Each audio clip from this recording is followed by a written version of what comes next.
ஹல்லேலூயா, ஹல்லேலூயா. கர்த்தருடைய நாமம் மகிமைப்படுவதாக. தேவன் தந்த நல்ல ஸ்லாக்கியத்துக்காக சர்வவல்லமையுள்ள தேவனை நான் துதிக்கிறேன், ஸ்தோத்திரிக்கிறேன். கடந்து வந்த ஒவ்வொருவரையும் கர்த்தர் அளவில்லாமல் ஆசீர்வதிப்பாராக. ஆமென். ஹல்லேலூயா, ஹல்லேலூயா, ஹல்லேலூயா. நாம் வாசித்த சங்கீதத்திலே நல்ல ஒரு தேவ ஆலோசனையை நாம் கேட்டோம். ஆமென். நல்ல ஒரு ஆலோசனையை நம்ம கேட்டோம் மூலமா. ஆமென். பாட்டா பிரிச்சு 3 பகுதிகளாக பிரிச்சு நல்ல வார்த்தைகளை நம்ம கேட்டோம். ஆமென். முதலாவது அங்கே 3 பகுதிகள் ஸ்தோத்திரம் மணவாளனை குறித்தும், அடுத்த 2வது பகுதி மணவாட்டியை குறித்தும், கடைசி பகுதி மேசியா, வரப்போகிற மேசியாவை குறித்தும் அங்கே நம்ம கேட்டோம். ஆமென். ஹல்லேலூயா, ஸ்தோத்திரம். இது ஆவிக்குரிய அர்த்தங்களாலே, சரித்திரங்களாலே சித்தரிக்கப்பட்ட காரியங்களை நம்ம இப்ப கேட்டோம். ஆமென். ஹல்லேலூயா. ஆனா இந்த சங்கீதம் யதார்த்தமாகவே கேட்ட பிரசங்கம், நல்ல பிரசங்கம், நல்ல அருமையான பிரசங்கம்.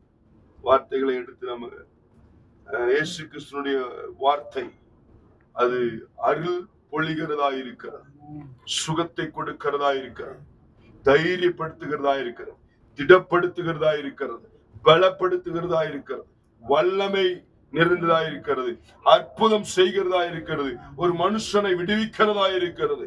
அந்த அளவுக்கு இயேசுவினுடைய வார்த்தையில அவ்வளவு அருள் பொழிகிறதா இருக்கிறது. நல்ல வார்த்தைகளை கேட்டோம். ஆமென். ஹல்லேலூயா, ஸ்தோத்திரம். ஆனா இந்த சங்கீதத்தை டைரக்டாவே நாங்க இப்போ உங்களுக்கு நான் வேற விதத்திலே நான் உங்களுக்கு சொல்லி கொடுக்கிறேன். ஆக்சுவலா இந்த சங்கீதம் கோராகின் புத்திரரில் உள்ள சில நபர்கள் தாவீதுக்கு அன்பின் நிமித்தமாக அல்லது பாசத்தின் நிமித்தமாக, நேசத்தின் நிமித்தமாக இந்த சங்கீதத்தை ஒப்புவிக்கிறார். மேல எழுதிக்கு பாருங்க. சேசானிம் என்னும் வாத்தியத்திலே வாசிக்க கோராகின் புத்திரரில் உள்ள ராகத் தலைவனுக்கு ஒப்புவிக்கப்பட்ட நேச பாட்டாகிய சங்கீதம். ஆமென். ஹல்லேலூயா. அப்போ இந்த 3 பகுதியை நாம் இவ்விதமாய் பிரிக்கலாம். ஆமென். யாரு? ஸ்தோத்திரம். மணவாளன் இயேசு கிறிஸ்து சொல்றோம்.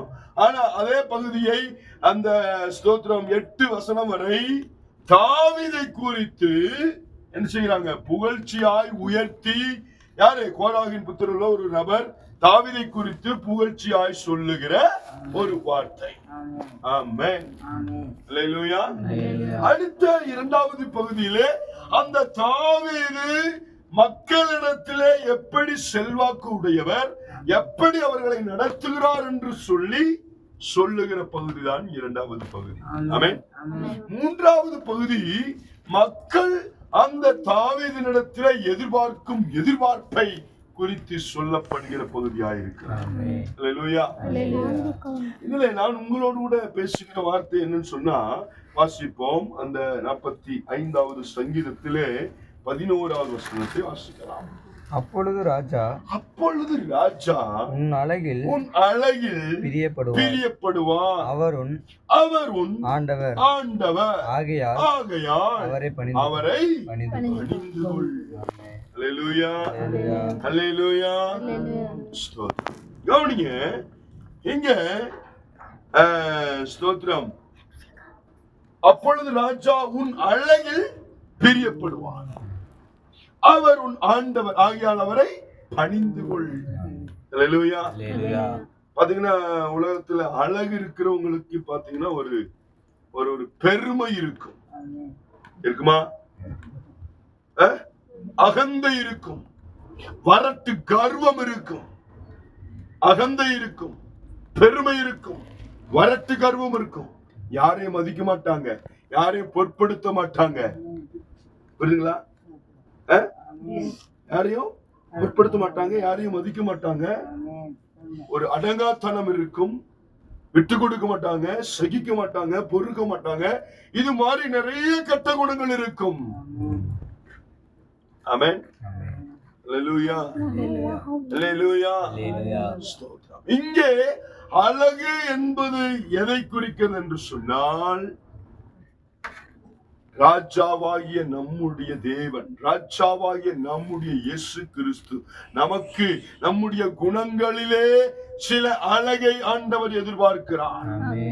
தாழ்மை என்கிற அழகு, பொறுமை என்கிற அழகு, சகிப்புத்தன்மை என்கிற அழகு, அன்பு என்கிற அழகு, சாந்தம் என்கிற அழகு, ஆமென், விட்டுக் கொடுக்க வேண்டும் என்கிற அழகு, ஆமென், அல்லேலூயா. ஒவ்வொரு அழகை என்ன செய்றாரு? இயேசு கிறிஸ்து எதிர்பார்க்கிறார். ஆமென். நம்முடைய குணாதிசயங்களிலே சில அழகை இயேசு கிறிஸ்து எதிர்பார்க்கிறார். ஆமென். அல்லேலூயா. பாருங்க, புதிய ஏற்பாட்டுல ஆனாலும் சரி, பழைய ஏற்பாட்டுல ஆனாலும் சரி, தேவன் நம்மிடத்திலே சில அழகை எதிர்பார்க்கிறார். சர்வப்பிரகாரமான அழகு அல்ல. அழகு என்பது என்ன செய்யணும்? தாழ்மை, விட்டுக் கொடுத்தல், அன்பு, சாந்தம், சகிப்புத்தன்மை, பொறுமை, கீழ்ப்படிதல். ஆமென். இது மாதிரி நிறைய ஆவிக்குரிய அந்த 9 கனிகள் உள்ள அந்த ஸ்தோத்திரம் அழகை ஆண்டவர் எதிர்பார்க்கிறார். அல்லேலூயா, அல்லேலூயா. இந்த ஆவிக்குரிய 9 கனிகள் உள்ள அந்த ஸ்தோத்திர அழகை நீங்கள் தரித்துக் கொண்டால் ஆண்டவர் உங்களை ஆவிக்குரிய வரங்கள் என்கிற அந்த ஸ்தோத்திர கிஃப்ட கொடுத்து ஆண்டவர் உபயோகப்படுத்துவார். அல்லேலூயா. ஆவிக்குரிய கனிகள் என்கிற அந்த அழகை நாம் வகித்துக் கொண்டால்